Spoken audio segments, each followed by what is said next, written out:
Welcome back to the Character Corner. This is Chris and Deepom here, and we are finally back after taking a little bit of time to break off. We needed the break.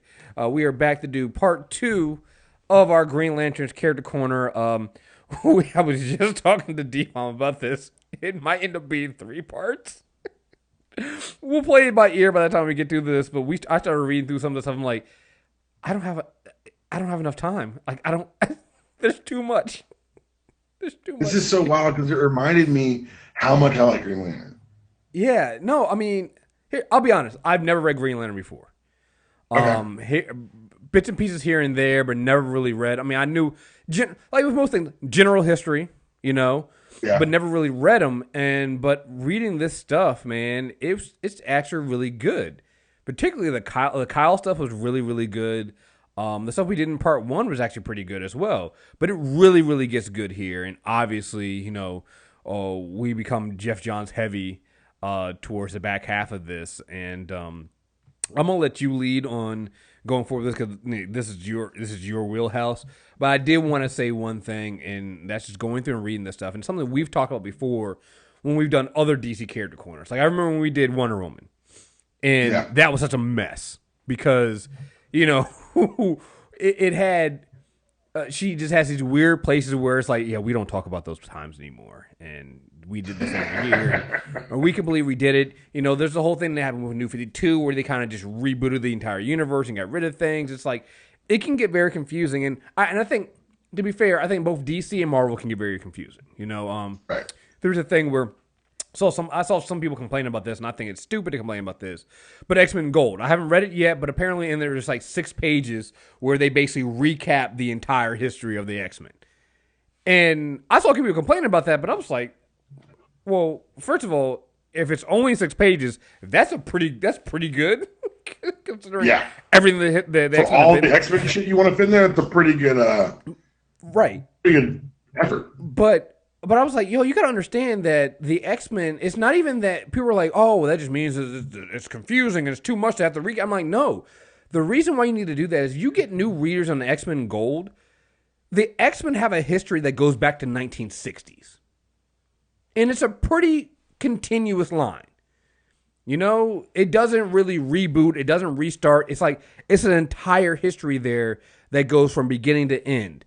And, that's important. And there are some retellings here and there, but for the most part, it's all connected.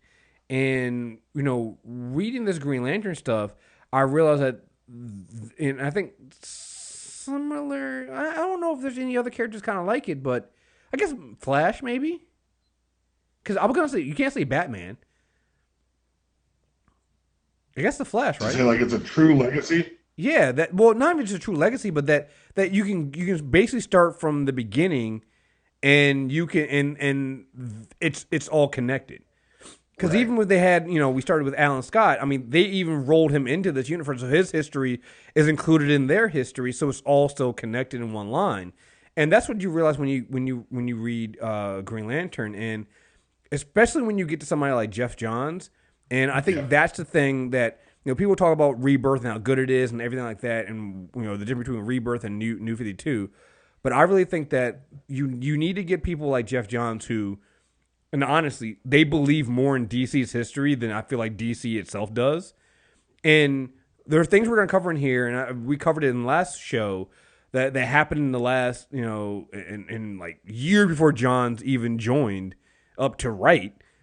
And he brings them into the history of the Green Lantern Corps, and it bolsters the legacy of it. It bolsters the history and the history of the Corps, and it's just I like that kind of storytelling, and I think that's the thing. Right. When I don't have to go, oh well, that didn't happen. Even this stuff we don't like, right?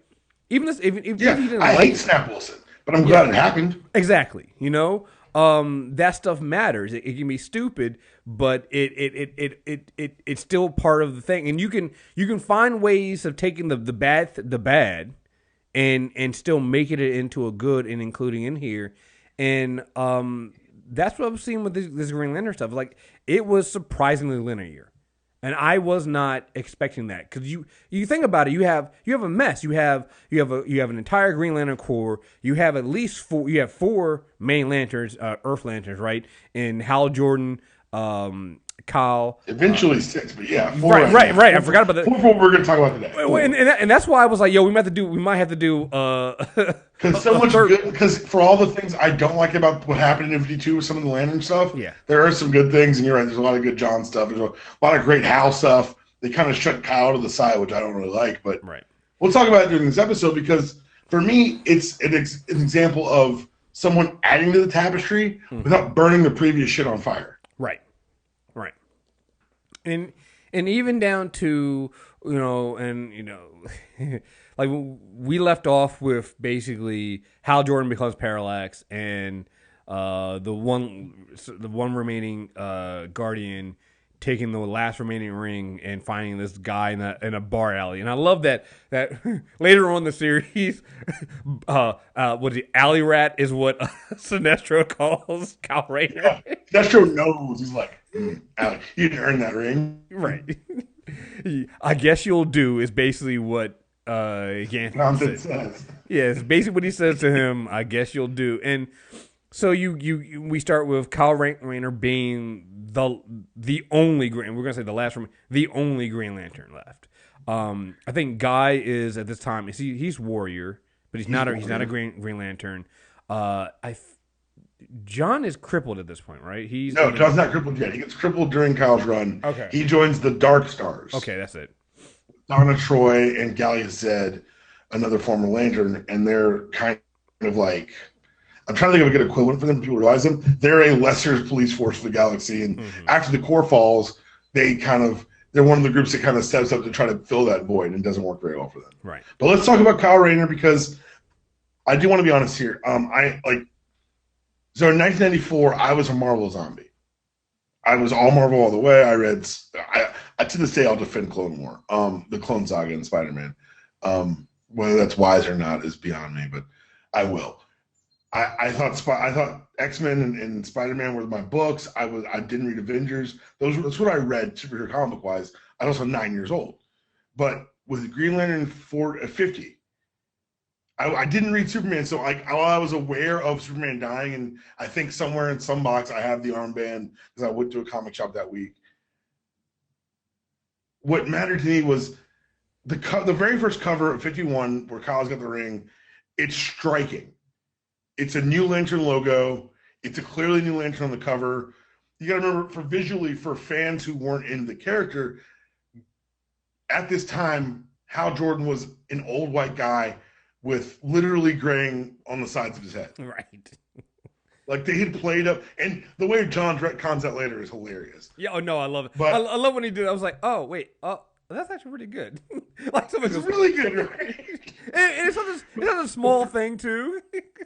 It's something you didn't have to say. But he's like, you know what? If I throw this one panel in here, it helps everyone. And so for me, I think I remember being in the comic shop and seeing the cover 51. It's a new Green Lantern logo.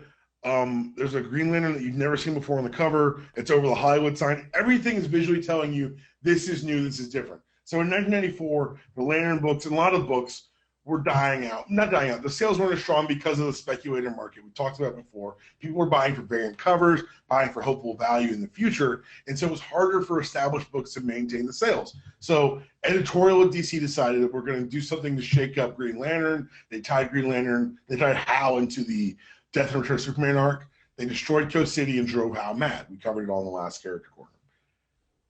It ends with, like we said, Hal going into space, killing a bunch of Lanterns, breaking Sinestro's neck, and taking the power of the Corps for himself to rebuild Coast City. The end of that issue, like you mentioned, has Ganthet, the last surviving Guardian, escaping to Earth, finding a freelance artist who couldn't pay his bar tab and was going outside to figure out what to do. And he says, I guess you'll do. And he hands the most powerful weapon in the universe. Now, for a lot of people, this was their Miles Morales. Mm-hmm. This was the moment where there were active online and letter writing campaigns of bring back Hal Jordan. Like the first time I think I was exposed to nerd outrage was the emergence of Kyle Rayner. And for me, I'm not. I didn't get it. Mm-hmm. I honestly didn't point out. This day I don't get it. But it was, this isn't my lantern. What are you doing? Because for me, guys, I'll be honest, on this show, this is my Green Lantern. This is the Green Lantern that I was first introduced to. This is the way I got into the mythos. And when Kyle gets the ring, he's kind of like I was, because he's like, wait, what the hell is this? I've heard of the other guy, but why are you handing me this ring? Mm-hmm. What do you think of Kyle's first appearance in that alley?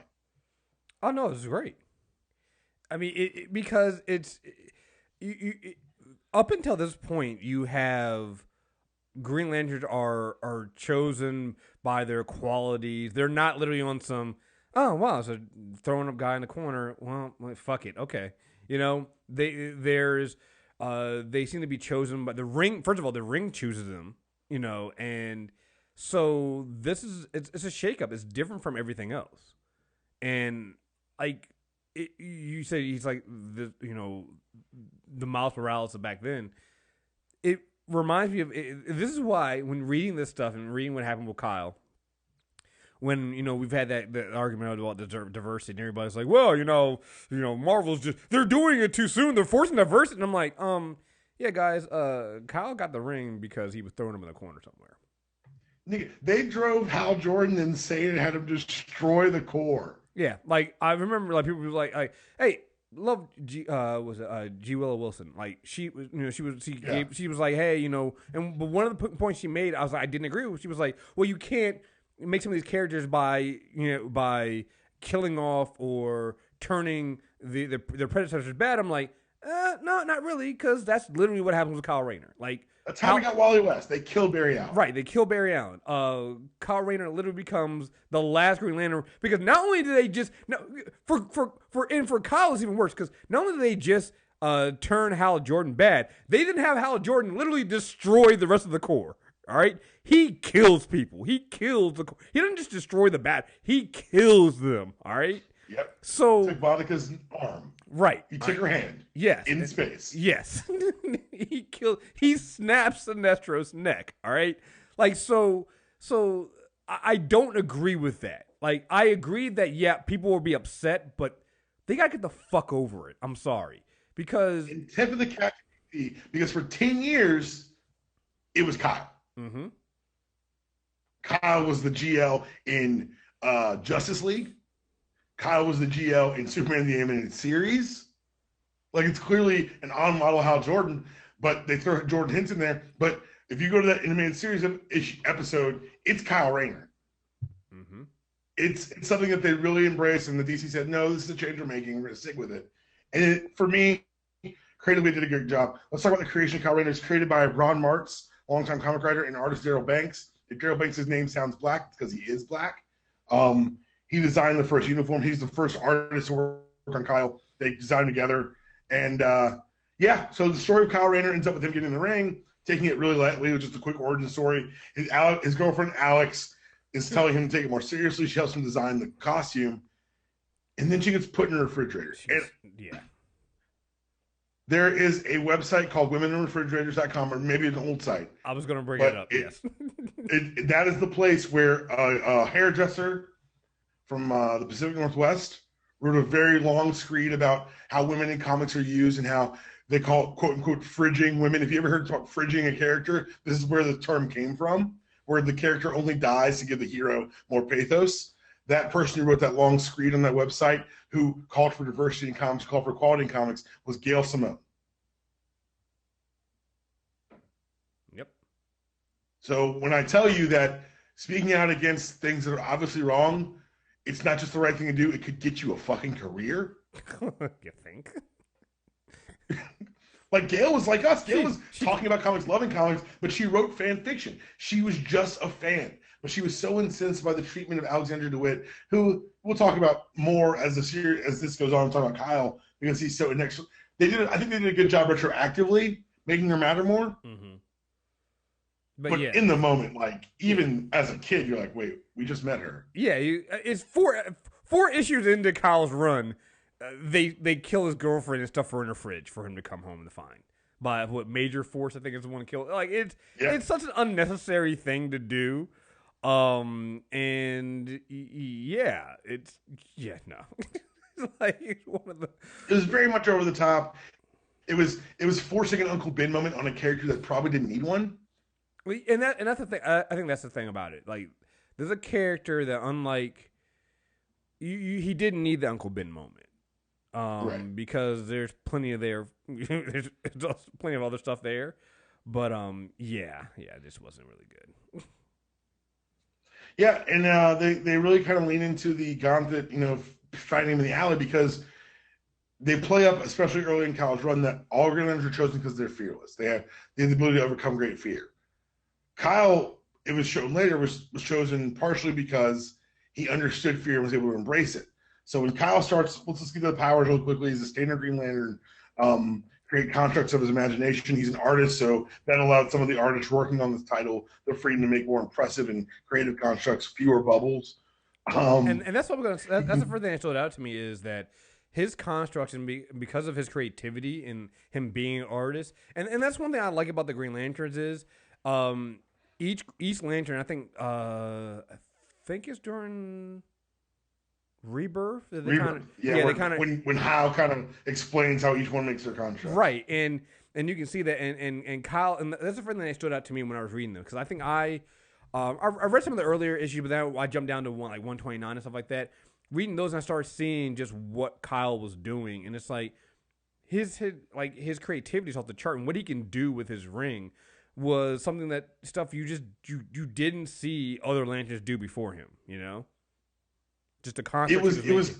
There's a line in one of his comics where he's fighting. I don't forget his. I think it may have been I forget who's fighting, but he says, "I'm your worst nightmare, a manga nut with a power ring." Mm-hmm. And I'm like, well, that's literally like he was the new model, and so it even carried over to the JLA run that Grant Morrison did that I recommend to everyone at all times. But it also acts almost as a launching pad for Green Lantern for Kyle into the larger DCU, because while he's on the JLA, he always feels like the odd man out. He's the new guy. As opposed to the friendship with the Flash, the rivalry with Wally, and you watch him grow from Grant Morrison first grabbing the pen into a true hero in this story in his 25 to 30 issues. And so a lot of the early things with Kyle was kind of using him in a way that showed us the rest of the DCU through a wider lens. Mm-hmm. I don't think I put this on the list for us to read, but in this growth, he becomes friends with the Flash. He becomes friends with the Golden Age Green Lantern, really bringing Alan Scott into the fold of the Green Lantern Corps. We'll talk about later. He meets and befriends the new Green Arrow, Connor Hawke. He was kind of the first of the new wave of what I'll call third generation DC. Right. And so that means that like legacy characters like Connor Hawke, like Jade, John Stewart's daughter. He was kind of like, he ended up being a Titan at one point. This was kind of DC trying to figure out how to do it. And I think that while that is all entertaining and very good reads, the best stuff in Kyle's run comes later on. There's a 5th week event called Circle of Fire, where there's a cosmic being known as Oblivion coming to Earth, who had just damn near destroyed Rand. It shocked Kyle because apparently it looks like a character he made when he was a kid. Mm-hmm. He then gets met with 5 different lanterns who call themselves the Circle of Fire. And they all like somehow descended to Kyle Rayner and somehow mattered to Kyle Rayner. And as he's working with them in this group, he realizes that Oblivion is actually his subconscious doubts and concerns and fears. Right. He also realizes that the Circle of Fire he's leading are personifications of his confidence and self-worth. What it does is it makes, for the first time, I think in our reading linearly, it makes the Lantern Ring an extension kind of your psyche. Right. And it really, for me, gave a lot of depth to Kyle because he's not Hal Jordan. He's not perfect. He's not Guy. He's not an asshole. He's not John. He's not a soldier.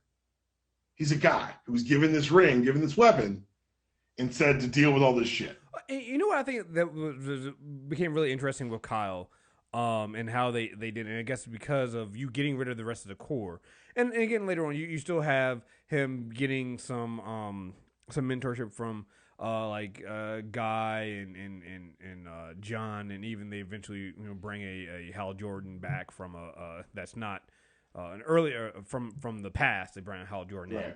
So he's getting this mentorship, but the thing that separates Kyle from everybody else is, like you said, he's just a man a regular guy who doesn't seem to be that special, but he is in the fact that he's kind of accepted it.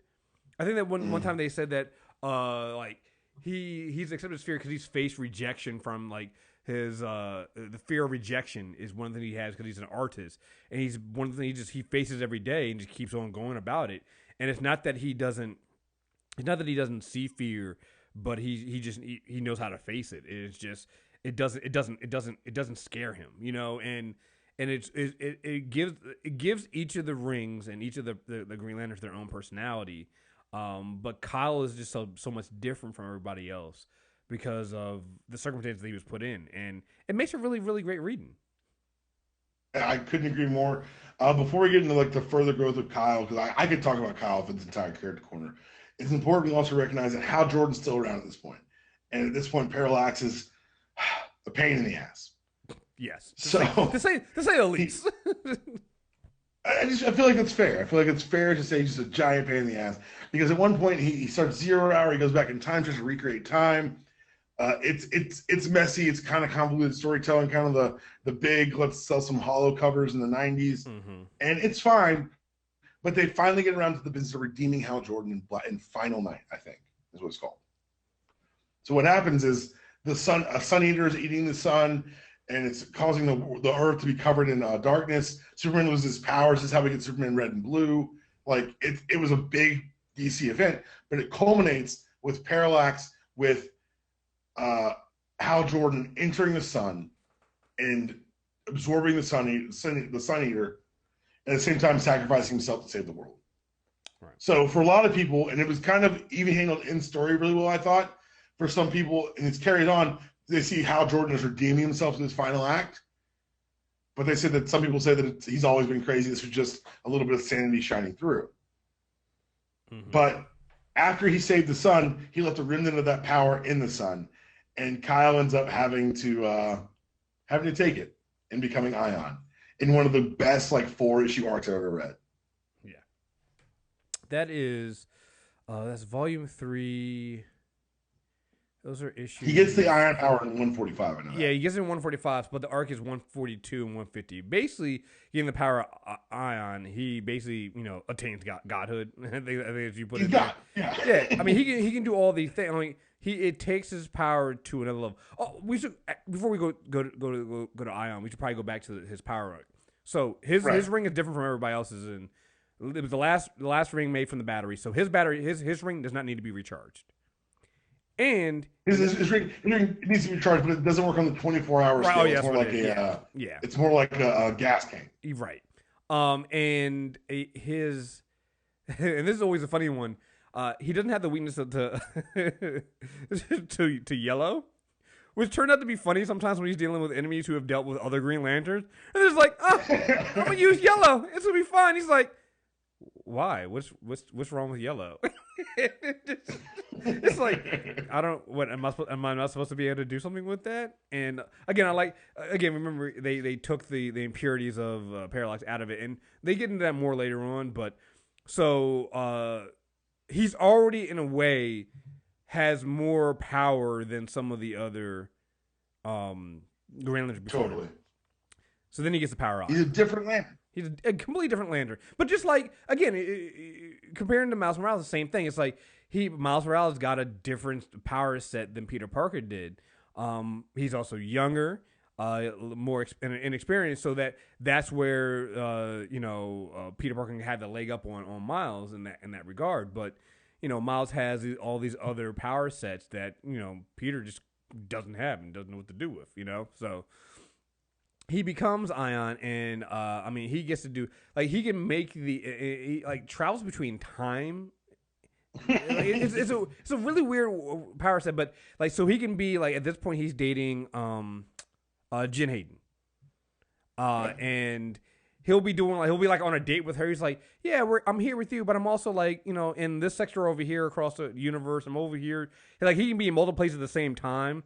She's like, wait, are you projecting yourself? I was like, no, it's me. He's literally a god at this point. He can be in multiple places at once. Hearing him explain it is weird. Yeah, but when you see it, it's amazing. And so the entire time you're like, when's the other shoe gonna drop? Like, when is, like, something, this cannot happen. You cannot give a person this much power. I mean, he's doing all this stuff, and it's just like, yeah, something's going to happen. And I like, and my favorite part about this whole thing is Superman. There's that one issue where, like, Superman, he's like, they go to Superman's house, and he's sitting on the couch, like, in his robe. Like, he doesn't have anything to do because basically Kyle is taking care of everything. And at one point, Lois is like bugging him with boring shit. He's like, yeah, like, he's got to, like, he turns Superman into a family man. I mean, that's what happened though. He turned him into a family man.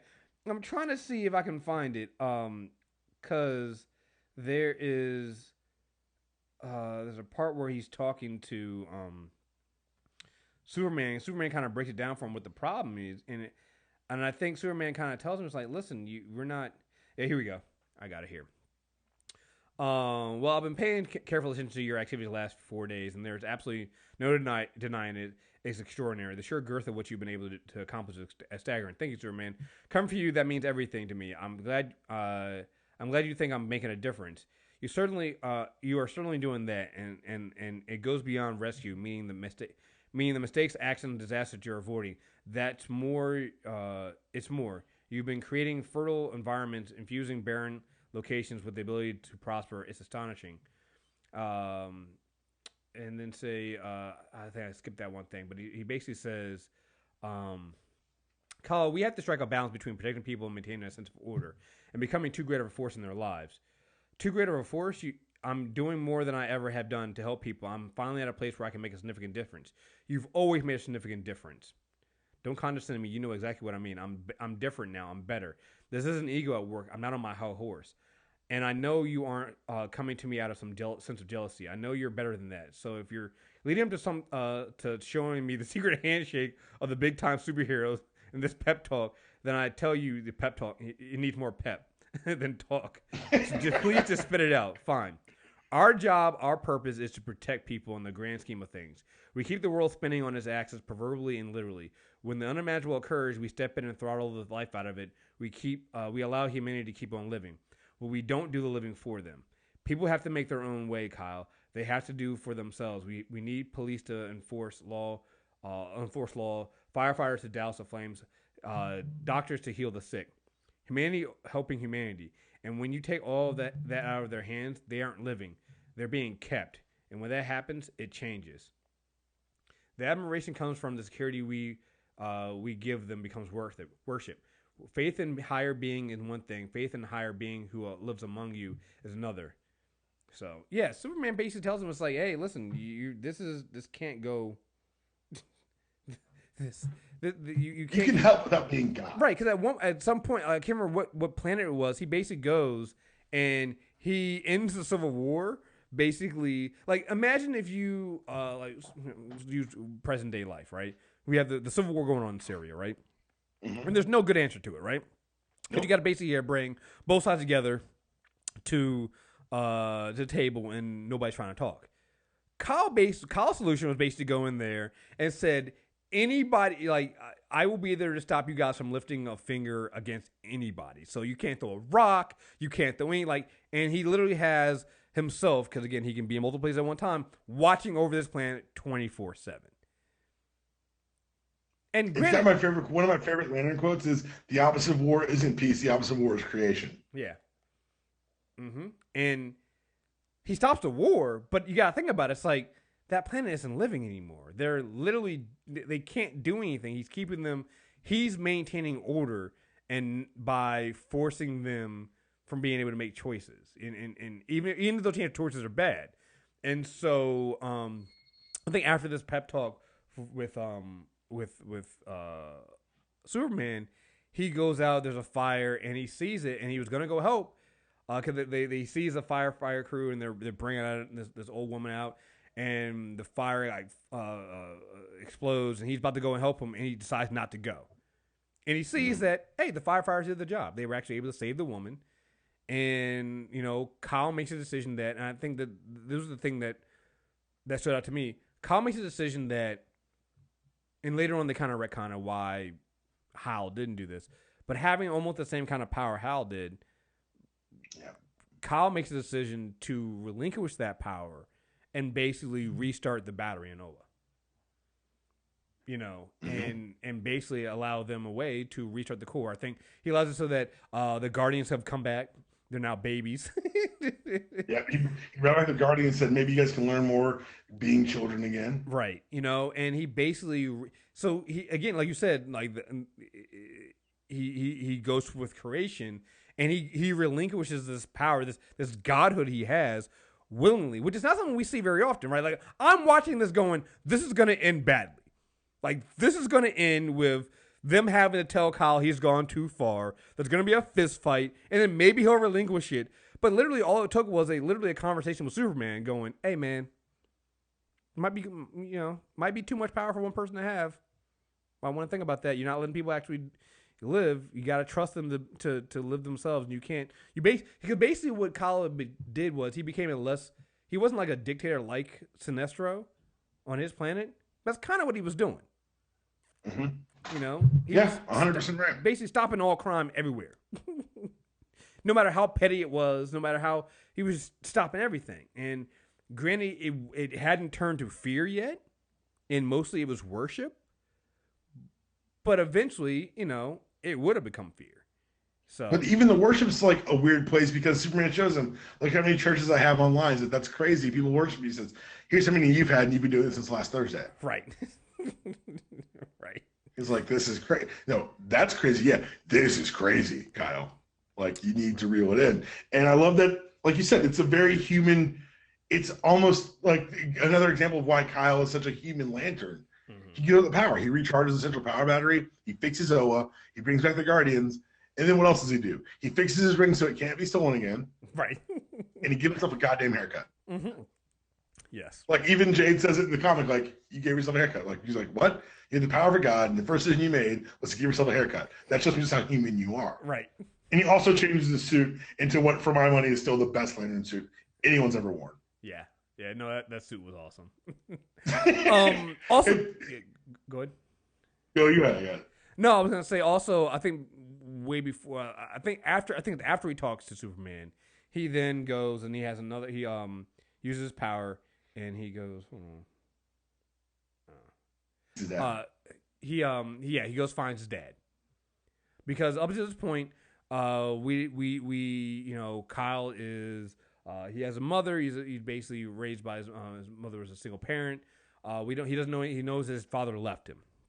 So because he has his power, he's able to find out where his father is. When he finally meets his father, he's like, "Oh, I had a friend in the government," but he was like, "No." Like, I love how they did that panel too. It's like he told his father, "I had a friend in the government." No, I didn't. I did a simple DNA search on all the creatures on the. Like, this is how powerful he is. He did a DNA. I did a DNA search on other people. It took me 10 seconds. You know, it's just it is an incredible thing. But he talks to his dad. He doesn't know how his dad's going to react. And you don't even, because when his dad shows up, I'm like, oh my goodness, this is going to be bad. His dad's a wife beater. This is not going to be good.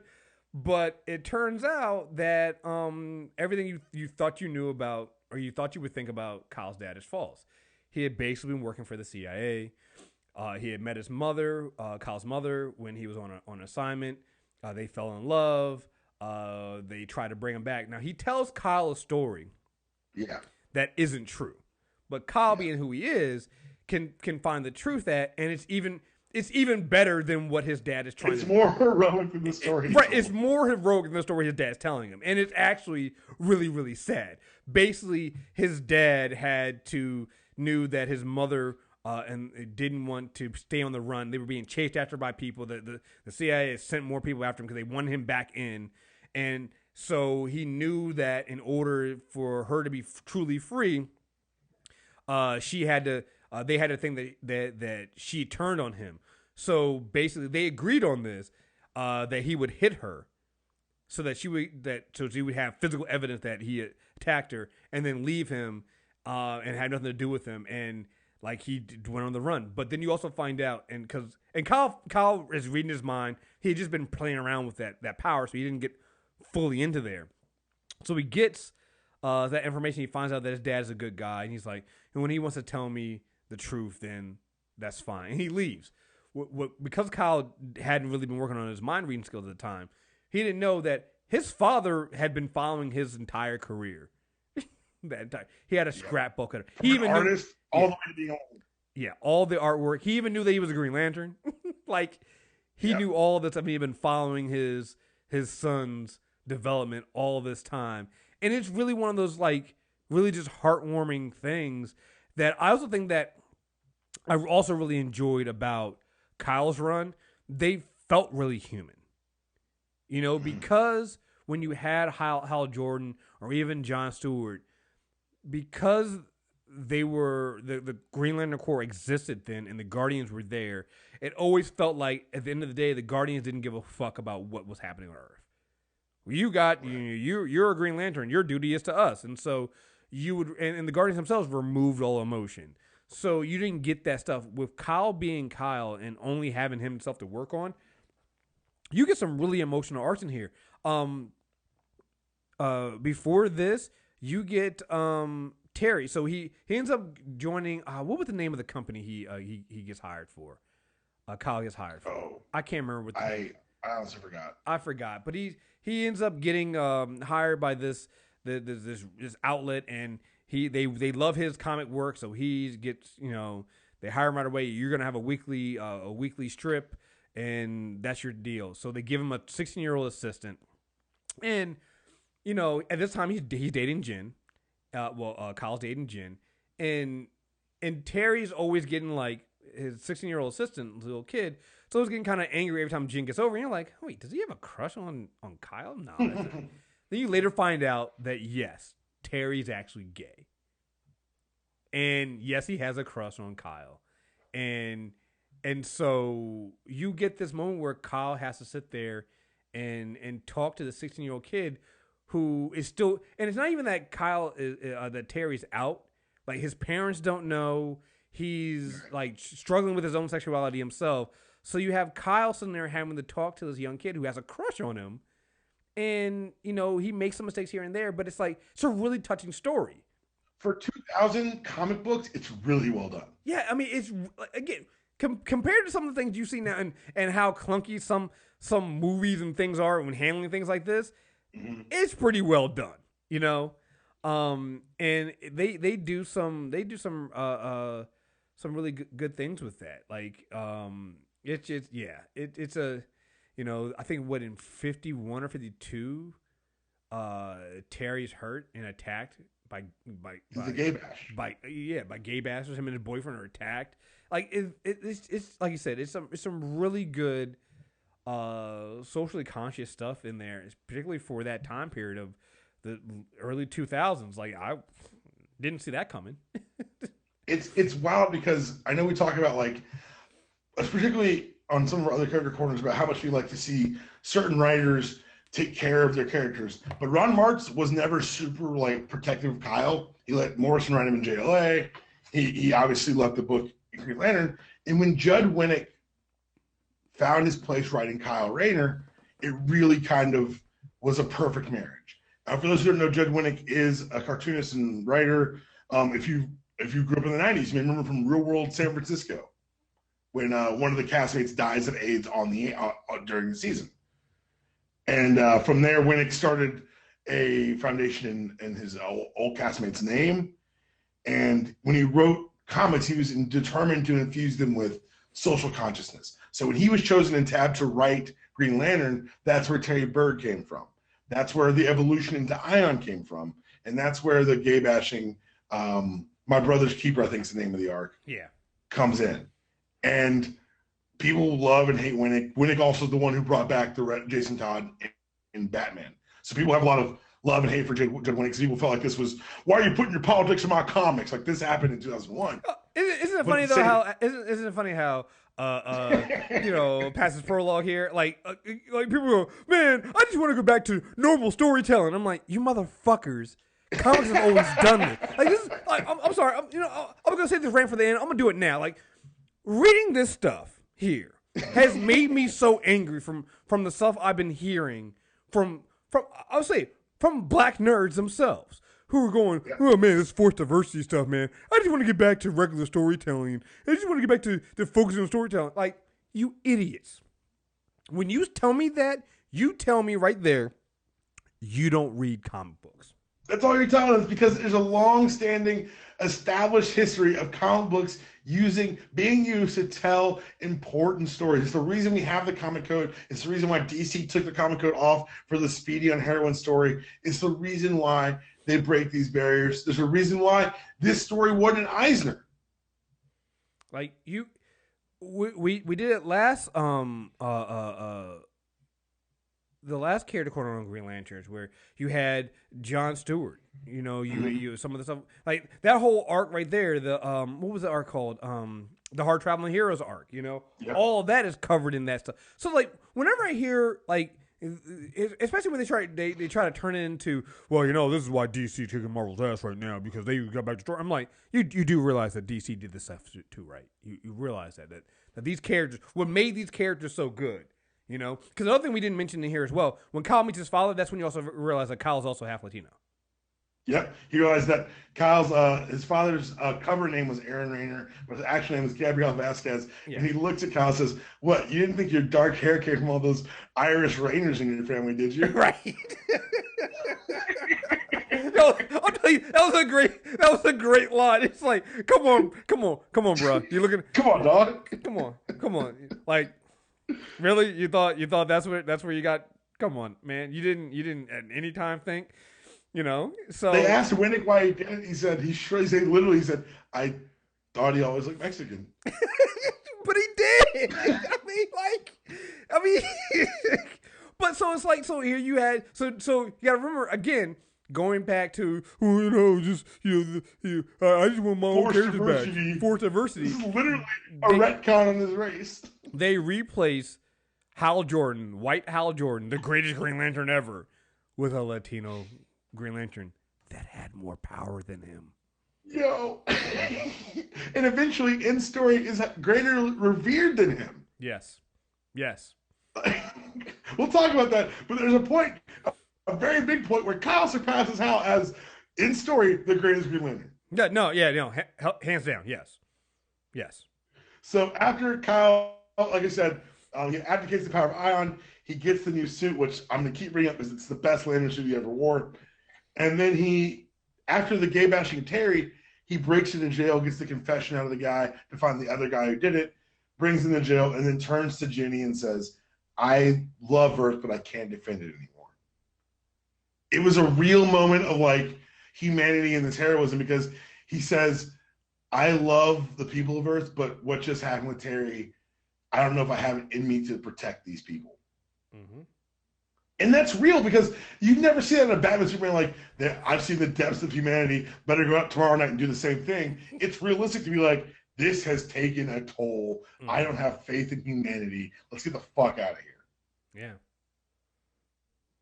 And they leave. And you get the kind of Lantern stories and this is something that it's tough to do, and we'll talk about as we read more Green Lantern. It's tough to balance the Earth and space stuff. Yeah. And a lot of Kyle's run was based very much on Earth. And of course, there were times when he'd go into deep space, but it always tied back to Earth somehow. Like, even when he met Gravian, who was one of Darkseid's bastard children, he meets him while they're fighting alongside John Stewart and Don Troy in the Dark Stars. So this is the first time that anyone really taken Kyle off Earth for an extended period. He gave John a ring. This is how John gets his ring back. Yep. He first, as Ion, fixes his legs, which, awesome. Well, does he really? Well, he kind of fixes his legs, but for a while there was also John's holding himself in place too. Oh, because he explains. He says, "Well, John, I looked at your back, and there's some energy back there that Parallax gave you. Mm-hmm. You've been able to walk since Hal gave his life. Yeah. All you got to do now is decide to do it." And he gets up and stands, and as he leaves with the note saying, "This is your," Go ahead. Well, you find out that the thing that he was holding back was the fact that when he was younger, he had killed his sister in a car accident. Again, there are some, when you read the Kyle Rayner runs in Volume 3, there are some really gut-wrenching things. Like, you find out, because for the longest time, he was telling people it was a puppy in the back. He and his brother, John and his brother, had gone joyriding when they were really, really young. And I think their grandmother's car, or their mother's car, I can't remember whose car. I think it was a grandmother's car. And they got in an accident. They got in an accident, but it was a drunk driver that hit them. And he keeps telling him there's a puppy in the backseat. And so every time he goes to the therapy, he's telling him there's a puppy in the backseat. Then you find out it wasn't a puppy. It was his little sister. And his little sister's the one that died. And that's been something that John's been holding on. And so he was basically punishing himself. And so he could have walked long before then, but just was holding himself back. And that was a gut-wrenching thing too. Yeah. They showed a superhero in therapy getting his power backs because he was able to be honest with his therapist. Yeah. That's some real shit. Yeah. I'm sorry, like, flat out, that's real shit. Like, that's crazy to put in a superhero comic book. Yes. Crazy. And during this time, I know at some point, I didn't look it up. So we know Hal Jordan sacrificed him. When does he bond with Spectre? This happens in JSA. Jeff Johns, of course. They unmoor the spirit of the Spectre from the host he'd been with forever, and he's basically acting as a rogue agent of Angels without balance. And Hal Jordan is selected to be paired with the Spirit of Vengeance, and they do like a very long, like I want to say like a 4 or 5 year slow burn with Hal as the Spectre. Yeah, and they does a lot of stuff there. It takes up a good bit of a JSA run, and every time the Spectre appears after that, it's as Hal Jordan with the black bodysuit and the burning Green Lantern emblem. Like it was one of the moments where I was like, oh, they won't have this last for long. But then for years, Hal Jordan was just a Spectre. I was like, I guess they're just doing this. Yeah, because for a while, I remember when we first covered Wally West. There was a moment when Hal Jordan as Spectre is what helps him go back and it gives him that one wish. Yeah, raises everybody, raises identity. You know, so it's there for a while, and you're just like, oh, okay, and I guess we're doing this now. So Hal's a Spectre now, right? But Kyle ends up leaving Earth. They tell a lot of great stories in space. You see the resurrection of Kilowog, but eventually Kyle comes home. He comes home to a world that's very much changed. He comes home to Ginny dating someone else. He comes home to just seeing that life has kind of moved on. He left New York, tried to find his place on Earth, stays with his mom. And eventually, they trick him, and he's tricked into thinking his mother had been murdered by Major Force, the same way Alex was. They wrap up Kyle's run on the series with Kyle again finding Major Force and eventually decapitating him and sending his head in space. He then uses this to say he's a danger to those he cares for, and his run ends with him saying, I'm going to go into space and remind people that the Green Lantern is still out there for you. The next time we see Kyle Rayner, he's holding the corpse of Hal Jordan in a burning spaceship that crash lands in New Mexico because Jeff Johns is a psychopath. Yes, and this is where we start with Green Lantern Rebirth. Nigga. When I tell you the month-to-month reading of Green Lantern Rebirth was literal torture. I can believe that. Like, we're going to talk about the whole series here, but like, if you haven't seen one of the Lanterns, like really, in years, and we get a month where, I can't even describe it. Can you describe? So this is your first time reading Rebirth? Yeah. What did you think? Well, what I liked about Rebirth was it again, and this happens with everything with Jeff Johns. You start reading and you start going, wait a minute, this seems familiar. And you have to go back to like decades before to find certain things. And no, I think what Johns found a way with Green Lantern Rebirth to basically literally have the Green Lantern Corps reborn, Hal Jordan reborn, but not erase what had happened before. And not like just completely erase it. It's like, oh well, we're bringing Hal Jordan back, and we're gonna deal with Parallax. And the way he does it is masterful. And it's just like you said. There's no way I would have been able to read this month to month. No. No. You're on the edge of your seat because the first issue ends up with Kyle, like I said, crash landing. But then you get like one of the coolest things in the world: the other three Earth Lanterns trying to take in a ball game. Mm-hmm. Yeah. And the whole stadium ends up confessing their sins to Hal Jordan because he's the Spirit of Vengeance. Right. And he has to leave. And, like, we'll talk about this in a second, but Johns does a really good job here, and this is something that I love about his writing. When he gets onto a property, dives full in. The first issue has Black Hand. It was like a very much B-list Green Lantern villain. But But that's isn't that John's thing though? He'll take a B-list person and quickly make them A-list all of a sudden. You know? And that's what like you see Black Hand and it's a panel that you see and you don't think much about it. Spectre burns off Black Hand's hand. Well, he does. He's like, oh, well, you know, you because Black Hand shows up, I think, at Oliver Queen's place and trying to take Hal's that spare lantern, the spare lantern ring that Hal had, and Spectre shows up. First of all, Spectre shows up at Hal Jordan. Hal Jordan just walks in, kind of like, hey, Ollie, yeah, I kind of want to talk to you, but not like this, and then turns to Spectre and literally burns off the hand of Black Hand. And it seems like something so small, but that, like with everything else with John, sets off a domino effect of things that happen later on down the line. But yeah, man, he's able to embrace the past while setting up for the future in a way that never feels contrived in either direction. Mm-hmm. And that's a talent that I wish a lot more writers had. You get like the Spectre slowly rebuilding Coast City. Like it's a lot of things are happening, but it never feels overforced. It never feels overfilled. And the first issue ends with Hal Jordan and Ferris Sheffield saying hello to Carol. Mm-hmm. Like, if there's anything, and then you're like, edgy, like, because I think the first issue came out in December, and the next issue dropped in January, and I was like, this isn't fair. This isn't fair. Give me more Lantern.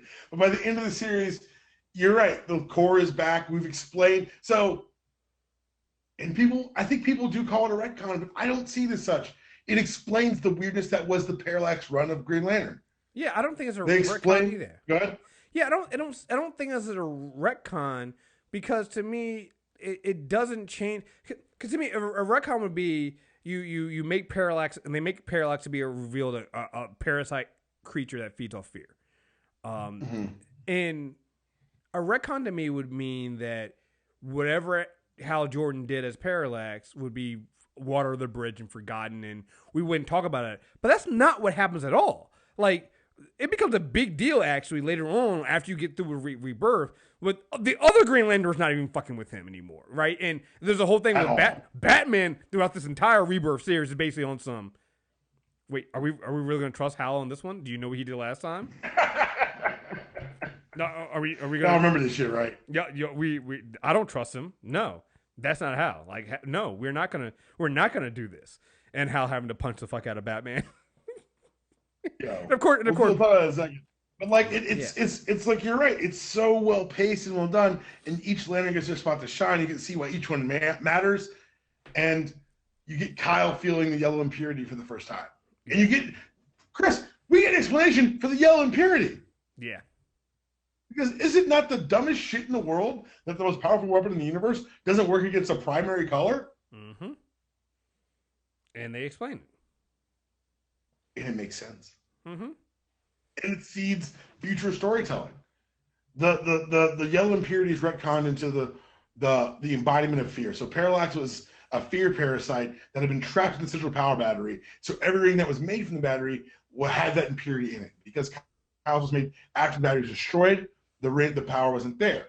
Very well done, very eloquently told. Well, way to set new stories, but it also at the same time brings back Sinestro. And what you realize is when you're reading this is, yes, it's in story something very important, but at the same time, Johns is just restoring everything that we know about Green Lantern. Right. So you're restoring things, you're bringing things back, but you also haven't lost what happened before. You haven't lost that history, which is what you need to do. Don't erase the history. Keep the history there. You know? It's something that we see, again, it's one of those things that, man, John's, like, I know he's a DC guy, but I would love to see, like, give him some. He wrote Avengers for a while. Yeah, I mean, just because it's like his attention to detail and the way he doesn't forget the past on these things, but embraces it. It feels like Marvel storytelling so many times because they don't forget these things. These things happened. You know, people will hold grudges because, hey, no, man, people might have forgotten that shit. I didn't forget that shit, you know, and it matters. So, yeah, no. So basically in the story you get Parallax is back. It's trying to. It's still kind of. You find it's still kind of bonded to Hal Jordan's soul, which is now Inspector, and so it's like there's a battle, basically a battle between Inspector and Parallax, with Hal Jordan basically caught in the middle of it. You know, and that's why Kyle has his body. He retrieved the body of Hal Jordan because they're basically trying to. I think they're trying to put his soul back in. Right. Yeah, and yeah. And Parallax is also infected Guy Gardner and basically made him a Green Lantern again. Basically by exploding him and like trying to put him back. Oh, it was crazy. So that even Kyle gets a chance to tell the story of Parallax to Green Arrow at the end of issue, I think it's 3 of Rebirth. Mm-hmm. He explains about how the impurity was in there, but Parallax was dead in the battery. And he says, until somehow one day, Parallax woke up. It was weak. It was hungry. The power rings are a conduit to the main power battery. To tap into its AI, Parallax looks through the entire corp looking for a strong enough host to influence. Someone who can help it escape. Parallax found Hal Jordan. Gauntlet thinks its tendrils leak through his ring, trying to take hold, trying to weaken Hal's willpower and his confidence in himself, trying to make Hal Jordan afraid. After all, what happens when you're struck by overwhelming fear? The streaks of white hair were the first sign. Jordan probably wondered why he went gray so early. I doubt he gave him much thought. Mm-hmm. And what it does is, it doesn't just say that Coast City is the reason why Hal snapped. It sets it up because this happened months before. Right. Parallax made Hal Jordan afraid of what might happen tomorrow. And when you go back and read the story, it's someone who's scared. Mm-hmm. It's so, and it doesn't discount the earlier story. It doesn't change it. Doesn't remove it. Mm-hmm. But you even get the Daryl Banks panel of Parallax standing outside the power battery, but they added in the parasite. Mm-hmm. It's so well done. It's so well done. Yeah, he says, John, I always wondered why my ring never had a problem with yellow. I never dreamed it was anything, never thought it mattered. But it worked because Parallax was free. Mm-hmm. Evil finally escaped Hal Jordan's side. It hid inside him. That's storytelling, man. Mm-hmm. Like, that's a guy who gets it and cares about the property. And issue 3 ends with who the hell woke it up, and Arrow gets hit by a bunch of yellow arrows. Who woke it up? Who could? Who would? Who else? And of course, it's Sinestro. Of course. The one Green Lantern bad that Kyle had never really faced in present time. He done a little time travel Johnson fought alongside Hal, but he never felt full powered alive Sinestro. I love that talk. He finally faces Sinestro and he goes, Jordan helped the Guardians do it. So Sinestro found a different ring and a different purpose, and not like the Green Lanterns. Guy talks trash about every one of Jordan's old enemies, always saying how candy ass Sonar is. Counting the number of times he made Dr. Polaris cry, and it's a lot. But Sinestro, Guy never mentions Sinestro. No. Yeah. They established him as a major threat really fast. Yeah, it's like, yeah, no. And my favorite panel of that issue, Rebirth, and there's a lot of cool ones, but it's when Ollie tries to use the ring. Oh, yeah, it gets one arrow out. Yeah. Yeah. And I love, because he basically, he goes, because when he does it, it at least distracts Sinestro enough, and then him and Kyle escape. But he looks at Kyle and goes, is that how it's like? Every time you guys use, like, yeah, every time. It's like, what the fuck? It's just exhausting. Right. He's like, I can't, I feel like I'm going to take a nap right now. Like, this is what you guys do. Because again, and again, it's something small, but, people think, what would you do if you had the most powerful weapon in the world? Power ring. Yeah, right. Power rings are cool. But then you realize that to wield a power ring requires so much, The reason why they're chosen. Yeah. Yeah. And all this is happening on the moon. Parallax has infected the Lanterns on Earth. He's using them as a weapon against the JLA. And you get to see that 3 Lanterns could hold back most of the heroes on Earth. Right.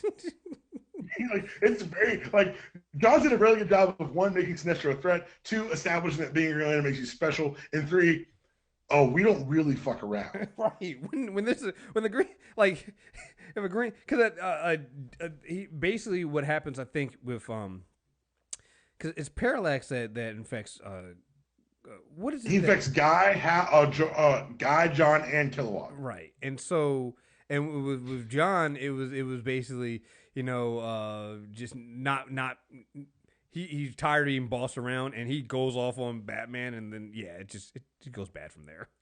Well, because they do a great job. Like I said, John's sets up a lot of things, but he sets up that Batman Lantern rivalry because Batman works best in shadows, and what is the Green Lantern but a giant flashing light? Well, hold on. I got that thing. Let me see, because he says something. He goes, "You always had a thing against him, haven't you? And I finally see it. Hal's the one person in the world that didn't buy what you're selling. Hal was the man without fear. And what is the Batman when you're not afraid of him? Just a man." Nigga. What? I'm not gonna lie. In this entire run, in the entire Rebirth, John basically makes Batman a dick. I mean, he is a dick to begin with, but Batman, first also at this era, Batman. This is like Brother Eye era Batman. Yeah. So like, he wasn't. Yeah. So like, there's no love lost with Batman in these things, and yeah. And then issue 5, it opens with a resurrected Hal Jordan. The uniform fits. The ring fits better. Always did. A circle of never-ending light, symbol of renewed life. It's no mistake they were chosen to represent the power of the Green Lantern Corps. And then, of course, Sinestro knocked him out of because he just woke up. Sinestro knocks him for a loop. He says, "Damn, he's lecturing like me, like always, but I can't hear him." Sinestro isn't close enough for my ring to translate. Not yet. Ring power check. Power level at 99.4%.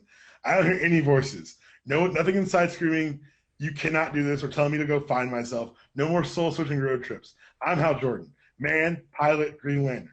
The tendons tighten across my fist. Every nerve in my forearm lights up as the ring pulsates. I clear my head and concentrate, and my Emerald Girl is waiting for me, throttling like an F-16. Sinestro then spits, "You took your oath too seriously." Hal turns back, "You abandoned it." I strap in and let her fly. Like, that's awesome. Yeah. And I think that's one of the reasons why Green Lantern is so appealing, because it's the marriage of science fiction and superheroes. Mm-hmm. Yep. And like it, you got to remember, because also up at this point, like Hal's been, because they also do a good. John does a good job of also telling you about how Hal Soul is not happy with being the Spectre. There's certain things he can't do. Like he'll be trying to help somebody, and so he's like, "No, vengeance is needed over here, so you can't. We got to go." and so he no longer has that voice screaming at him that he can't do this. He can't do that. He's finally back in control himself. So yeah. And I'm going to keep quoting this series because it's probably one of my favorite series DC's ever did. I love it. I love the enmity with which Sinestro refers to Kyle. "I'll finish with Kyle Rayner. I'll kill the alley rat." And then basically Hal tells him to respect him. And you hear, "Damn right." And he burned a lantern full of arrows in his back. Because Kyle's an artist and kind of an asshole. Yeah. Again, Kyle's constructor are my favorite, though. Because he just, again, there's always something weird and something crazy he's doing. And it's just, yeah. And it ends with the 4 lanterns standing together, or 5, including Kilowog, excuse me. It says Batman, because Batman tries to stop them from stopping Parallax, because Parallax infects the Guardian, which is more power than Parallax has ever had. Batman, "I want an explanation, Jordan. Batman believes in everything I don't. Darkness and fear. I love other things, light and courage." For all the people who say, "Oh, you don't get that's Green Lantern," in one sentence. Mm-hmm. That's it. Particularly it's Hal, but that's Green Lantern as a concept. And then, of course, you get Guy's favorite moment of the whole series, the one punch. Wait, no, and it really is Guy's favorite moment, because you can see in the background this guy standing there as Hal. The next thing Guy says is, "Did you see that? One punch." Right. You know how I've always liked you. Shut up, Guy. Oh, man. And then Alan even steps up and says, Hal knows what he's doing, let the core handle or Parallax. Yeah.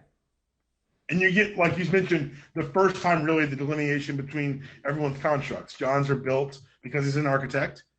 Guy's sparks because he's that eager to fight. Kilowog makes noise because he's fucking Kilowog. Mm-hmm. Kyle's fade into existence because he's always drawing and refining his constructs. And again, another great. Johns writes like when Johns has a property that he loves, you can feel it. Yeah. For me, it's about precision. Doing exactly what I need to do to get the job done. concentrated power, focused invention, tangible glory. People don't write like that, man. Nope. I think in the end they split Parallax into. This is the one where they split Parallax into the. No, they put him back in the central power battery. They put him in the central power battery, or is it into each of the 4 individual batteries? That's Sinestro Cold War. Okay, cool. I couldn't remember which one. I've read both of these back to back. Well, not back to back, but close enough. Close enough, yeah. So it was getting me confused. So, yes, they put him back in the central battery. Then you get also once again, Hal and Batman. I was about to start with it too. Do you expect me to believe this? That you were influenced, possessed? Is that what Parallax is? An outside force that I don't expect you to believe anything. And quite honestly, I don't care. So you're back. Is that a problem? Right now, John, I suppose this universe needs a little light anyway.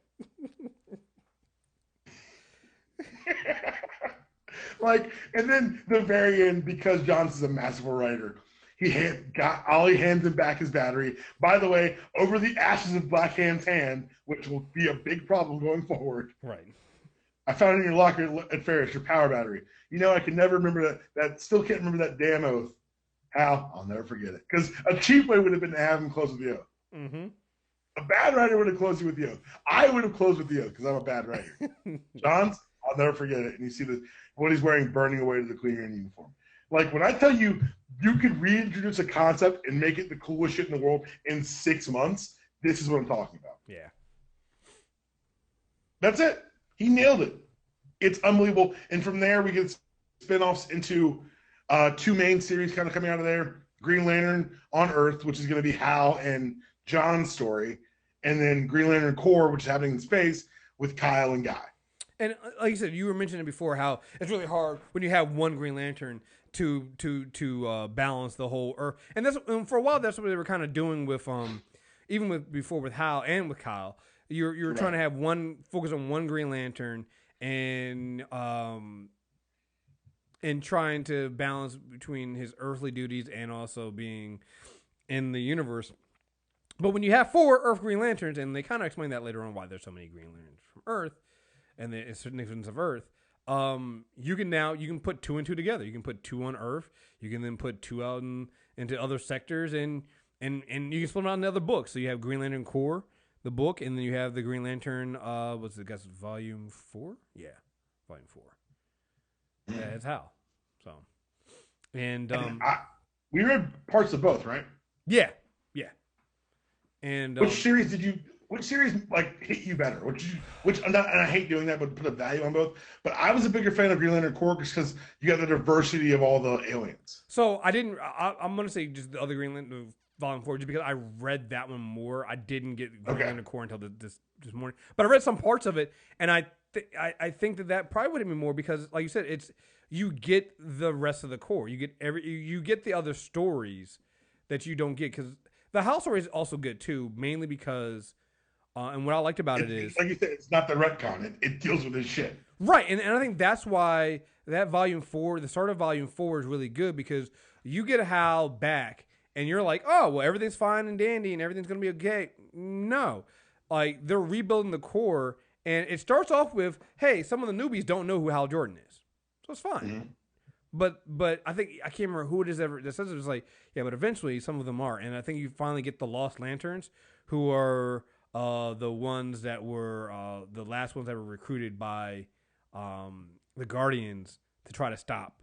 Some of the last ones recruited by the Guardians to stop Hal when he was Parallax, and like one of them has had her hand taken. One of them lost her hand. Yeah, they are not happy that Hal's there, so they know they hate Hal and they have a reason. Yeah, and it's valid. Like Hal is not. You got to remember before Parallax, the last time we saw Hal, and even in Rebirth, when you think about it, Hal Jordan was the man. He's the greatest Green Lantern. When Green Lantern Volume 4 starts, he is not the greatest Green Lantern. He's just another cop on a beat, and you're actually a cop that has a black mark against you because everybody else doesn't really fuck with. Like at one point, some of them try to fight him. Like they are not happy that Hal's there. At all. And he has to build, and they do it it takes a while to build up that confidence and not build the confidence, that trust with them. Because there'd be times when he's even fighting alongside him. It's like, no, we're fighting beside you, but we have to, Yeah, we're landing. We'll leave you behind. We don't like your ass. Right. Like, you got to remember, like, even in the story we read, that he ends up going in spoilers, he saves the what we call the Lost Lanterns. Mm-hmm. Yeah. He doesn't erase what he did. Right.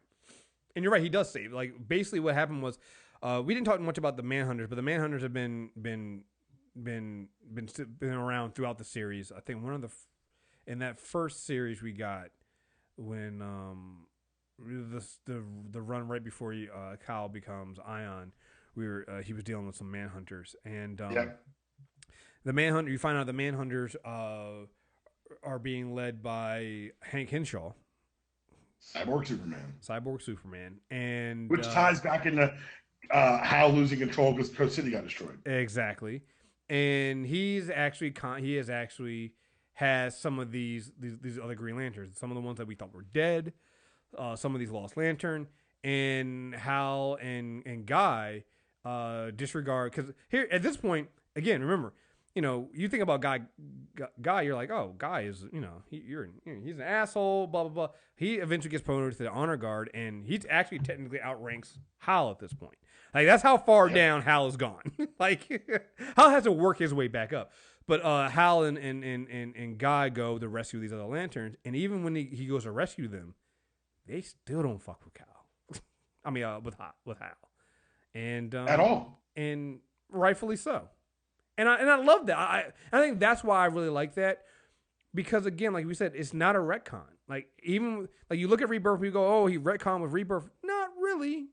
He just told a continuing story, and the characters still have to deal with their previous choices and mistakes. And Hal has to spend a lot of time basically atoning for being. And I like this with Hal and John, because I think it comes back with John Stewart too. With what was it, the planet that was destroyed because he failed to save them? Oh, I keep forgetting. Yes, that comes back with him too. So it's like these are two Green Lanterns that have to deal with their choices and their failures, and again, it makes that human nature of that really stands out for me. It's like you mentioned, like, I think it's Green Lantern 10 or 11. Guy and Hal get jumped in the commissary at Alnoa. Mm-hmm. Because everyone's like, yo, your boy fucked up. And Guy's like, and I think Hal says in narration, like, if you think it's the people who you think know the best are the ones who continually surprise you. Because Guy had his back immediately. Guy's like, happened, it's over, it sucks, but hey, we move forward. But a lot of people hold resentment because even the new recruits have heard stories of Hal Jordan and how he broke the core. Mm-hmm. He ruined it. He's the reason the lights were out across the universe. And there are people who had family or predecessors who were taken or who vanished trying to stop Hal. And it's palpable. Like, you can every time, and I think it creates a good impetus to keep his stories on Earth because there's so much animosity away from Earth. Mm-hmm. And you get obviously Kyle and Green Lantern Corps, you get John and Hal and Green Lanterns, or Green Lantern, excuse me. And Ion is a miniseries that came out with Kyle where the seeds of the Sinestro Corps War started. And both series are great. I think Green Lantern Corps tells a very different, almost parallel story, but I really enjoyed that one as well. But it all comes to a head because we can't not talk about and it's so funny because, like, I was doing this, I found myself internally ranking, like, which one did I like more, Sinestro Corps or Rebirth? Rebirth was the restart and telling us that, we can tell new stories. Sinestro Corps War is like, oh, here's a story you've always thought you didn't know you wanted. It makes Sinestro a real threat with his own core, and it is. This is your first time reading that too, isn't it? Yeah, like I said, I haven't read any of this stuff. So, what do you think of Sinestro Corps War? Because, nigga. Yeah, I mean, what? Again, between this and then what happens with bringing the prophecies from with Blackest Night, it's like which ties back to Alan Moore. Which goes back to that Alan Moore Tales of the Green Lantern Annual #2. Yep. I had to go back and read that again. I was like, oh man, it makes sense because it's like, yeah, that's what it is to me. It just made and it was Sinestro is I ask you something that you hadn't thought about yet. That's gonna make you mad. what? How much you hate the Ryan Reynolds movie now? How much I what? Hate the Ryan Reynolds Green Lantern movie. Oh no, no. Well, I always thought that was weird anyway. With they did with Parallax making him a giant cloud, and no, no, like. Yeah, no. They I don't know what they were doing there. So yeah, we're just not gonna. We won't talk about that. Which is weird. Doesn't is it in Sinestro War or is it in Blackest Night that Ryan Reynolds actually had, like in the trade paperback, Ryan Reynolds actually has an opening. He actually has he wrote the forward. It must be. I haven't read the trades. It might be Blackest Night. Oh, hold on, keep going. I'm gonna try to find this. Okay, so Sinestro War opens with. Like the book's been going on for a year now, Green Lantern Corps, kind of telling parallel stories, but there's always been a hint of these yellow rings flying around in the background. It's pretty good seeding. One ends up visiting Batman, and it's these yellow rings are floating on the universe, and it opens with Kyle Rayner, who they now know as the torchbearer of the Corps. He is the one who kept the light shining when the light went out. He's highly revered, like we mentioned, throughout the Corps. It's also the establishment of Ethan Van Sciver as the greatest Green Lantern artist of all time. I'm sorry. There are people whose line I like Pacheco's like actual on issue art better, but EVS, like the imagery he uses, like there's a scene in the first issue of the Sinestro War special where Kyle is got a yellow power ring in a bubble, and you take a wide shot and you see that he's cleared out an entire lanterns, like the shape of the lantern around it. Mm-hmm. Like little design things, really well done. And then the Sinestro Corps War kicks off with a Sinestro Corps sniper taking shots at Oa. Yeah. Because Infinite Crisis already happened. And what happened in Infinite Crisis is that, not Infinite Crisis, excuse me, that hasn't happened yet. I was wrong. No, I was right. Infinite Crisis has happened because Superboy is... They got this Superboy Prime at the heart of the Red Sun, keeping him in prison. And for just a quick refresh on Superboy Prime he's one of the survivors of the original Crisis on Infinite Earths. He's the prime villain in Infinite Crisis that occurred around this time as well. It was great that the Green Lantern Corps came back in time to coincide with that big DC spanning event. They lost a lot of Greens that day. He killed 32 Green Lanterns in the efforts to bring him down. And he has an openly antagonistic relationship with all the Earth Lanterns. Mm-hmm. He hates every one of them, and Guy loves fucking with him. Oh yeah, one of Guy's actually punishments is actually to his job is to make sure the light doesn't go out and to guard him. He was like he's punished there. He's like, yeah, you can't eat and drink. Your ring will sustain you for now, but this is your punishment. You have to stay on guard duty. And like you said, Guy likes to antagonize him. I think at one point when he goes to leave, he makes a construct of Supergirl and blows him a kiss, blows Superboy Prime a kiss, and then leaves. Yeah, what a dick. And then you get Kyle. You get the beginning of the attack when because Kyle brings the ring back to Oa as he should do. And says, "Hey, I need the guardians to look at this."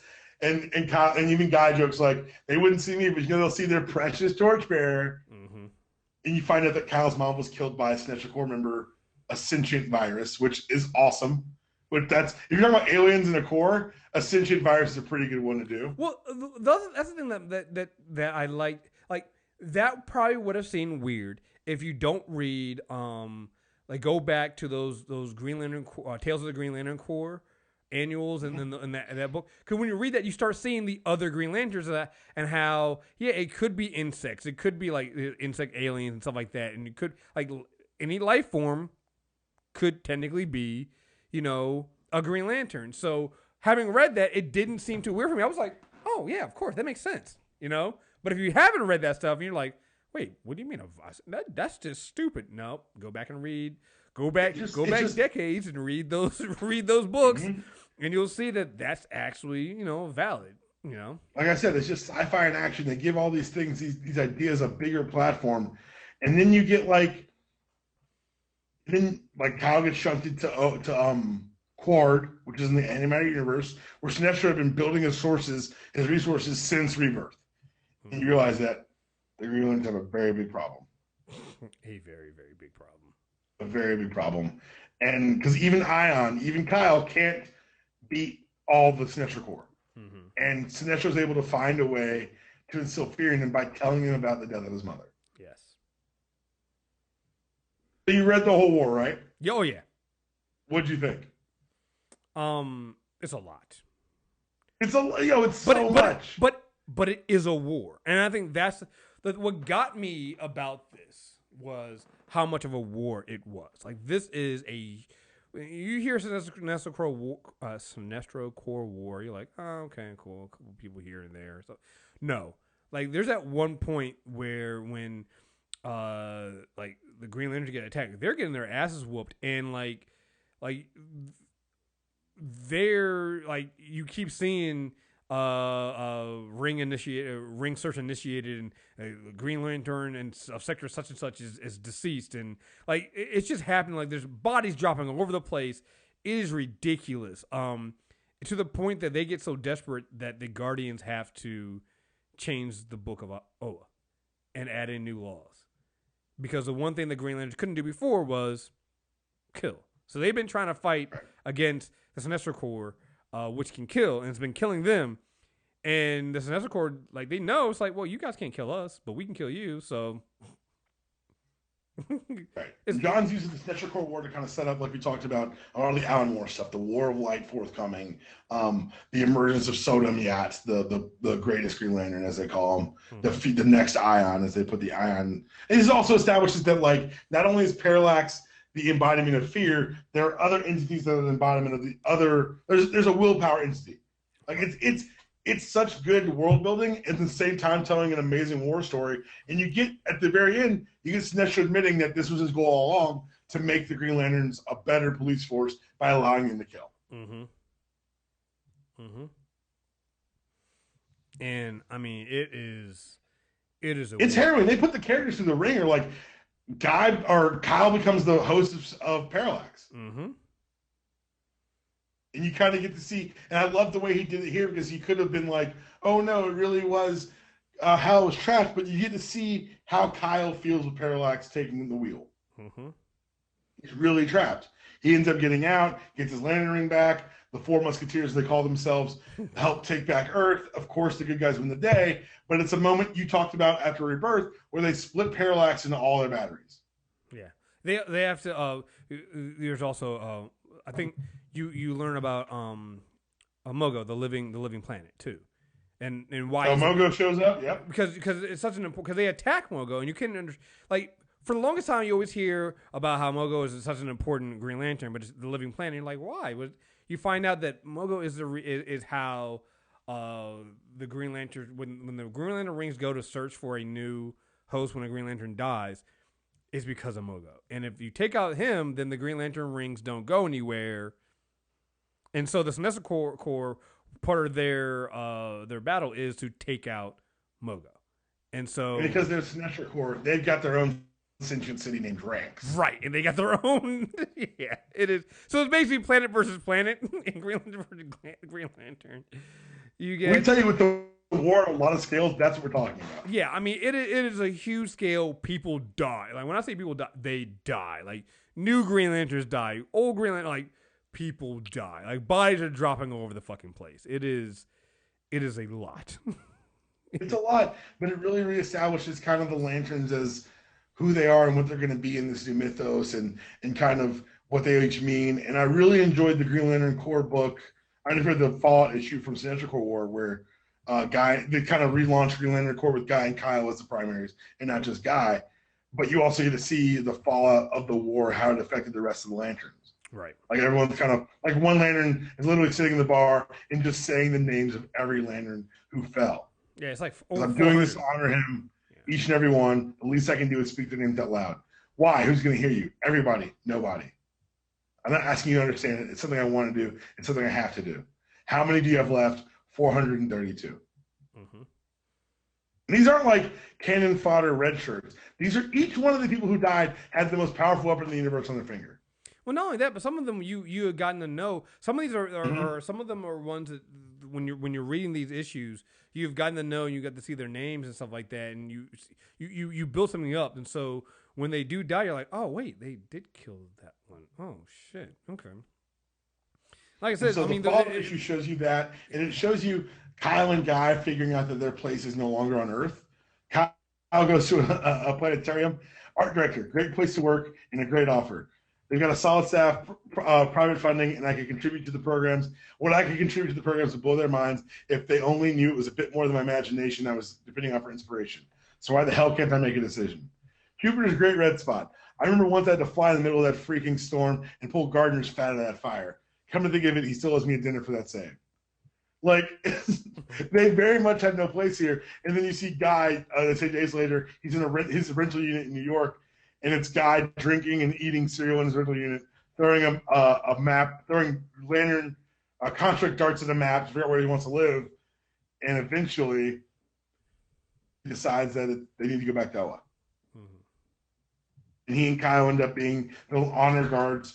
Again, higher ranked than Hal, and becoming the Lanterns of Oa. And you get kind of this now. So it was really weird because after Rebirth, the emergence, the two series were all leading towards Sinestro War. And after Sinestro Corps War, you get the build towards Alan Moore's War of Light. And all of this comes out of a throwaway poem called Tiger that Alan Moore threw into an annual. Like, that's why we love Jeff Johns. Right. Right. He directs like 4 years of Lantern stories off of one annual. Right. You get two of the Guardians break off during Sinestro Corps War. Ganthet and I can't remember who's the other one. Syed. And they basically at one point they talk to they're talking to the Green Lanterns of Earth, and they tell them that there are 7.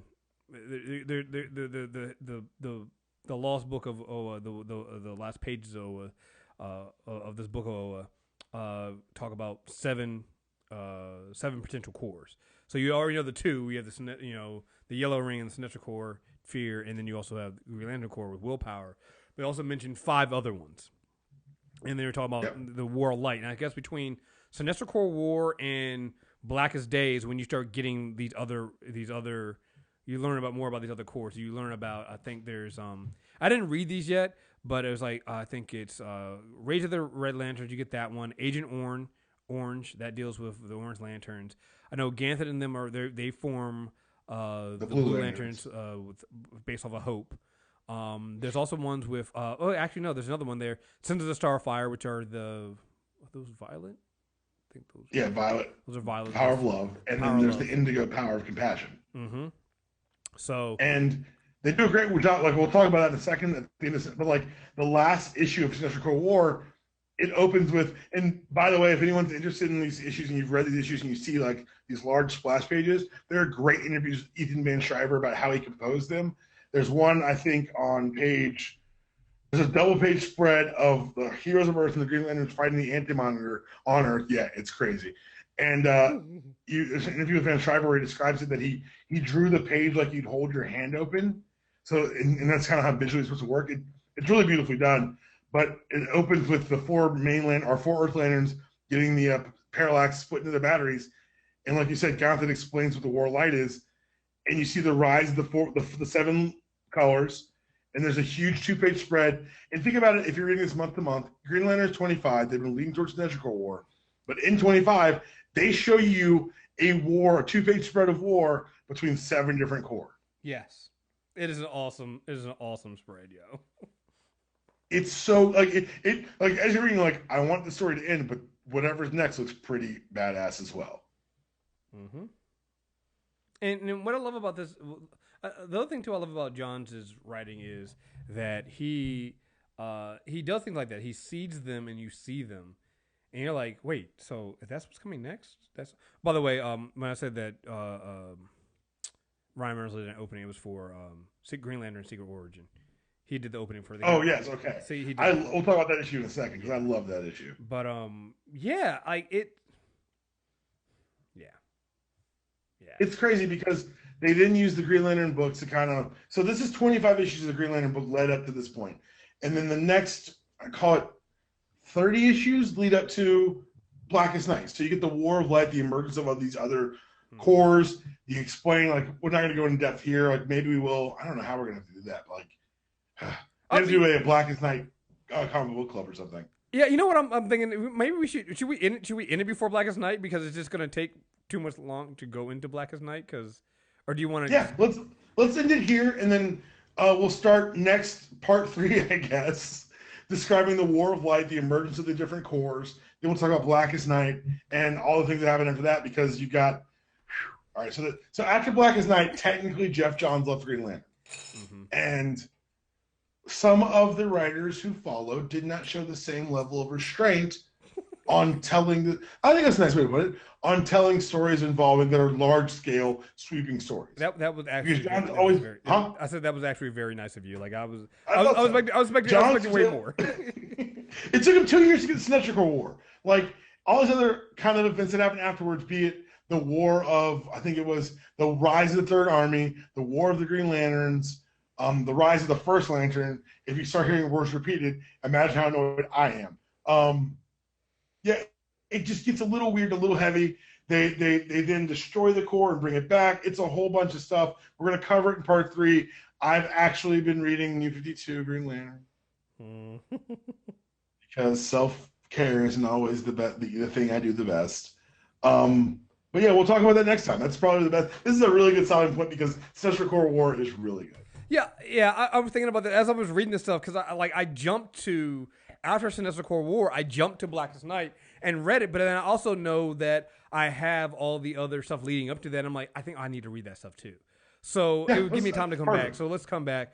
We're gonna do 3 parts on this one. I knew it would come to this. Like I was reading this stuff. I'm like, yo, there's no way we cover all of this because again, we still got 2 other Green Lanterns that are now in books now. That at some point we got at least to get to a mention. You know how we got to them. You know, so yep. Yeah, no, I think this is a good stopping point. So we'll come back for part 3 at some point and finish this up. But I think this is pretty good. I mean, like I said. So as someone who's new to the mythos, what did you think when we read going from Kyle all the way to Sinestro Corps War today? Well, again, it goes back to what I said about Johnson's writing and just what I think of when I think of Green Lantern is, and what they've done with them so far up to this point is you have a linear line. I can read. It's not too confusing. I can read what's going on, and it's very interesting because you have, at this point 4 different, main Green Lanterns and a whole core. You have so many different stories you can tell, and they're all interesting. Like I said, it's been so hard to keep up, and just do this in 2. That's why we couldn't do it in 1. We couldn't do it in 2 because there's so much. There's so much stuff there, and even in this book club, I had things in my notes that we just skipped over. Like we just couldn't cover because there's so much stuff. You can't slow down and tell all the stories. You can't. Like we didn't go into some of the villains that were there, but they were interesting stuff. Like some of the big ones. Yeah, Fatality. Yeah, Fatality was a huge part of that. And her Nero. Hell, we didn't talk about Alex Nero at all. No, and like in Kyle's first interaction with getting with a yellow ring. And things like that. It wasn't Sinestro. It was dealing with Fatality, getting a ring, and then Nero. No, Nero was first, wasn't he? No, because remember they give it to Fatality first, and they just to test it. Right. So it's so much there. It's there's a lot there, and I mean it's really weird. Like this is the first time I've been like disappointed we had to broad stroke some things. Yeah, because you're right. There's a lot of little character moments and little I loved his relationship with Donna Troy, which we did. Yeah. Kyle dated Donna Troy, tying him into the DC mythos even greater. Yeah. We glossed over. I'll put it in the show notes. We glossed over the JLA stuff. I mean, read it is good. God, there's so much. It's good, and like you said, I like it because again, you basically bringing in this young guy, this young Green Lantern who isn't the Green Lantern that everybody else knew. And he has to learn from basically people. He's not a hero. He has to learn from all these heroes on the job. And he's a great point of view character because you get to watch his take on Diana and stuff. Yeah. It's just really great. I mean, we had to kind of paint this up in broad strokes, and again, we're just kind of giving you the history and war, so you can go and read some of these things on your own. Because something I got to remember, these are character corners where we kind of explain the history and don't dive deep into them like we do with comic book clubs. And maybe that's what we need to do. We need to go back and do a comic book club on some of these things, because like one of the things we glossed over with Sinestro Corps War is the Guardian for the Sinestro Corps is the Anti-Monitor. Yeah, like that's that's a pretty big thing to gloss over, but like as I was describing the last issue, I was like, oh yeah, the Anti-Monitor on Earth. Right. Oh yeah. By the way, yeah, they have the Sinestro Corps has Sinestro, which is bad enough. Superboy Prime, Hank Henshaw, who doesn't have a ring, but still Hank Henshaw, which is he's got 10 rings. What are you talking about? Oh, that's right. He does have 10 rings. Oh god, he has rings. And then the Anti-Monitor as the Guardian of them. And a Parallax possessed Kyle Rayner. Yes. Like when I tell you that the Sinestro Corps war starts off very poorly for our heroes and doesn't turn until about the last issue, I'm right. Right. No, it doesn't They're turn. losing for a lot. Like Hal gets kidnapped. Like, excuse me, no, Guy and John get kidnapped, and Hal has to end up putting on yellow rings to free them. Yes. There's a cover with Hal with just like he had the Green Lantern rings on that one cover, but it's yellow rings. Yes. Yes. Just not. It's hard to describe how much shit we just cost over. Yeah, no, like you got to go back and read these things. It's a lot. It's in there. I mean, even down to like the small character moments, like with Hank Henshaw, and his whole reason for doing all this is he just wants to die. Yeah. And so when they end it, and you're like, oh, he got destroyed and everything like that, but the Manhunters find him and they start putting them back together, and there's a single tear that comes out of it. Like it's just like dog. It's so much. So yeah, no, we gotta stop here. So that we can come back. We'll come back, and then we'll do the lead up to Blackest Night.